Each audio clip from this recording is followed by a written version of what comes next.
माण तालुक्यातील किल्ले महिमानगडची दहिवडी येथील माण तालुका भूमी अभिलेख कार्यालयाच्या माध्यमातून पाहणी करण्यात आली।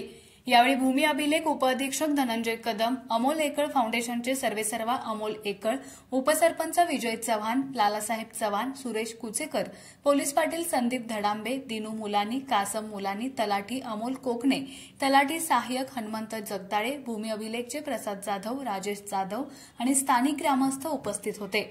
पुणे पुरातत्व विभागाने राज्य संरक्षित यादीत माण महिमानगड किल्ल्याचा समावेश करण्यासाठी माण महसूल प्रशासनाकडे महिमानगड किल्ल्याचे महसुली दस्तऐवज सादर करण्याचे आदेश दिले होते।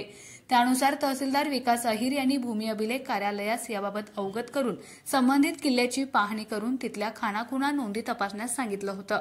त्याचप्रमाणे संबंधित महिमानगड गावचे तलाठी यांना महसुली दस्तऐवज सादर करण्याचे आदेश दिले होते। त्यानुसार भूमी अभिलेख कार्यालयाकडून या किल्ल्याची पाहणी करण्यात आली। त्यानुसार भूमी अभिलेख आणि तलाठी यांच्याकडून मिळणाऱ्या सविस्तर माहितीच्या आधारे ऐतिहासिक महिमानगड किल्ला राज्य संरक्षित यादीत समाविष्ट होण्यास मदत होणार आहे। आज महिमानगड तालुका मान या ठिकाणी पुणे पुरातत्व विभागाच्या वतीने या महिमानगड किल्ल्याची पाहणी झाली होती। त्यानुसार पुणे पुरातत्व विभागाचे सहाय्यक संचालक डॉक्टर विलास माने साहेब यांनी मान तालुक्याच्या तहसीलदारांना या किल्ला राज्य संरक्षित यादीत समाविष्ट होण्यासाठी महसुली दस्तऐवजाची मागणी केली होती। त्यानुसार तहसीलदारांनी भूमी अभिलेख उपाधीक्षक मान यांच्याकडे दस्तऐवज सादर करण्याचे आदेश दिले होते। त्यानुसार आज मान भूमी अभिलेख विभागाच्या वतीने या किल्ल्याची पाहणी करण्यात आली। आज भूमी अभिलेख विभागाच्या वतीने या किल्ल्याची पाहणी करण्यात आली।